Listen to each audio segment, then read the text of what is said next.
Hindi ho siya pinalad, di ba? Pero nag-buying, yun na nga po, yung mga pangyayari. Din, ha? Can you imagine that, ha? Hindi bumigay yung tiyahin. 83 years old. Wala bang age limit sa sa pagtakbo sa politika? Halimbawa, 'di ba, kung tatakbo ka ng senador, hanggang dito lang dapat yung edad, ha? Pag lumampas ka na ng 70, hindi ka na pwede. 'Di ba? Pag tumakbo ka ng congressman, hanggang ito lang, ha? 'Di ba? Ibig sabihin, kasi 'di ba?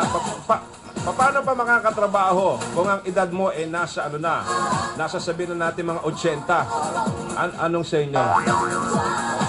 Alright, sige. Ito po, batang-bata pa ho ito. Halos magka-edad lang ho kami. Opo, sa research and study ni Joel Gorospe, siya po ay taga Barangay Maitom, Baybay City, Leyte. Oo.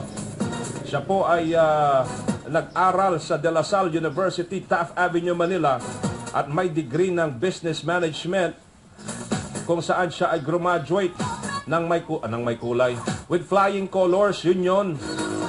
Opo. At awardee siya the 2011 the Outstanding Philippines Leadership Excellence Award in Philanthropy, yung top lead.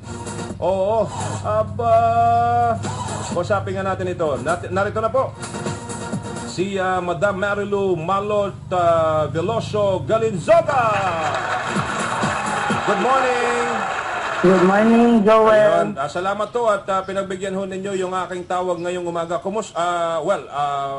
Kumusta na ho kayo ngayon? Mabuti naman. Ayan. Hindi naman kayo malungkot, ha? Hindi. Okay. Ano ba ang pwede kong tawag sa inyo? Malot na lang. Malot na lang. Okay. Sige po. Miss Malot, kwento nyo nga ho sa amin yung nangyari. Kayo daw po yung pinakaunang nag-file ng inyong complaints o reklamo sa COMELEC po nung mangyari yung failure of election sa lugar ninyo? Una nag-file kami nung May 16th. Failure of election. 3 days after, ha? 3 days after, ha? Ang bilis, 3 days after. Kasi, Joel, ang nangyari sa amin, no, yung parang walang election talaga na nangyari. Parang election lang ng kabila. Kasi, una pa lang yung ang composition ng Board of Canvassers. Illegal na yung ginawa nila. Kasi, nasa root ng COMELEC na kailangan pag city na yung lugar, lawyer yung election officer. Okay. Ma'am Malot, ito yung sa Baybay City sa Leyte, no? Baybay Hindi masyadong City, napansin itong lugar na to, no? Sa dami ng mga mga storya. Anyway, ang kalaban ninyo dito, sino yung nakatunggali ninyo? Si Carmen Cari. Kaano-ano nyo siya?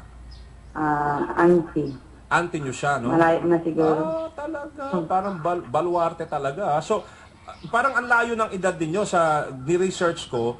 Kayo ay sorry po, alam ko, hindi po maganda yung nagtatanong ng edad, pero sa balita ko, you're only 38 and your aunt na nakatunggali ninyo is 83. Baliktaran, ha?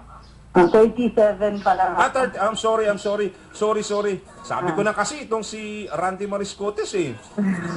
So, pero yung tita ninyo, nasa 83 years old. Naku, grabe yung layo ng tandaan ninyo, no, ha? So, paano ho nangyari? Paano nyo nasabing failure of election doon sa lugar? Kasi yung una-una pa lang yung composition ng Board of Canvassers, illegal na. Ang election officer namin, hindi abogada. Tapos ang kinuha nila, one from DSWD and registrar. Nasa resolution ng COMELEC na kailangan city prosecutor at division superintendent. So inobjectan na namin yung Joel, no? Pero dininay ng COMELEC officer ng Baybay na si Susan Colyamar. Okay. Tapos ang nangyari, during the canvassing na walang nag-transmit from the precinct. Out of 109 precinct, Joel, walang nag-transmit galing sa presinto papunta sa Board of Canvassing na mga election returns namin gamit ang PCOS machine. So ang ginawa, dinala sa canvassing ang mga PCOS machine. Pagdating doon, Joel, no, tinanggal nila yung mga main memory card na videohan namin Tapos, pinasok nila sa laptop na nakalagay din sa rules na bawal yun. Paano kung itamper na nila? Tampered na yun Kasi di ba nakalagay, dapat yung PCOS machine dadalhin doon, tapos doon ika-transmit. Gamit din yung replacement na PCOS machine. Tama. So yung ginawa nila, mali na. So you mean to say, Miss Malot, yung nangyaring ito, out of yung sa lahat, sa lahat ng PCOS machines, yung 75% nun, kasi yun ang nakita ko rin sa ni-research ko, 75% of the PCOS machines, hindi talaga gumana. Hindi gumana, so hindi nag-transmit. Well, ibig sabihin, 25% lang, and then yung auntie nyo, prinoklama, na hindi pa naman, ganun ho ba? Actually, Joel, hindi namin nakita na pinroclaim sila ng COMELEC, pero nag-oath-taking siya sa isang judge. Ganun? Nag-oath-taking siya. Pero, nanghingi kami ng certificate of proclamation, 3 weeks na hanggang ngayon, hindi nagbibigay yung taga-COMELEC bye-bye. So, alam namin na hindi niya pinroklama yun kasi illegal yun Pwede namin kasuhan ang election officer na si Susan Collamar. Umakyat ho ba kayo sa COMELEC dito po sa National? Hindi namin talaga sinahin yung aming complaint. Kasi doon, walang hostisya doon, kanila lahat. Okay, so yung tsahin nyo ba, siya po yung incumbent na mayor? Oo, kayo naman, mayor. Kayo po bago pa lang na first time. First time po kayo, first timer. Okay, so ano na ho ang ng COMELEC doon sa FNL po ninyo? Ngayon, nakapending pa siya sa COMELEC, yung petition namin for failure of election. So, pero habang yung kalaban ko, na pinagkakalat na doon, na naproklama na daw siya. Alam naman natin, kahit i-access natin yung COMELEC na results, talagang 5% lang ang na-transmit sa national. So, hindi sila... Sige po, go ahead. Hindi sila pwedeng magproklama sa sarili nila, Joel, kasi nakalagay sa rules, diba, na kailangan yung election results transmitted electronically. Kasi kung hindi pwedeng i-proclamar yung kandidato gamit yung manual counting. Okay. Miss Malot, ito lang ang tanong ko sa iyo, pinagkalat kasi, talagang ka-interview dito, interview doon, sinabi ng COMELEC, lalo na kay Chairman Sixto Brillantes na successful daw yung nakaraang eleksyon at talagang sabi nga niya ilang porsyento lamang daw yung yung naging problema sa PCOS machines doon sa ginamit nating PCOS machines sa eleksyon. Naniniwala ho ba kayo na talagang ganun ka-successful yung nangyaring eleksyon? Lalo na sa nangyari sa Sa baybay hindi pero ang ako, Joel, ang tingin namin lahat sa local lang manipulate nila yung PCOS machine sa local kasi ang tingin namin na-jump yung yung PCOS machine sa local, sa baybay. Kasi lahat naman ng katabi naming municipalities na-transmit national. Ang baybay lang, ang 25% lang ang na-transmit sa national. Okay. So yung 75% talagang wala? Wala. Tapos ang duda namin, siguro ang baybay ang minanipulate talaga ng mga carry. Okay. Ganon ka-desperado yung kalaban ko. Yung tsahin mo na sabi mo ng ganon ka-desperado na 83 years old, ano mo to? Ano mo siya? Tita mo? Saan?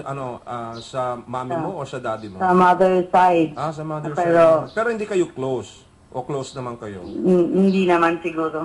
Ayun lang. Okay, so sa ngayon po, ang hinihintay nyo na lamang po kung ano po yung magiging kasagutan po ng COMELEC sa reklamo ninyo. Ng COMELEC. Oo.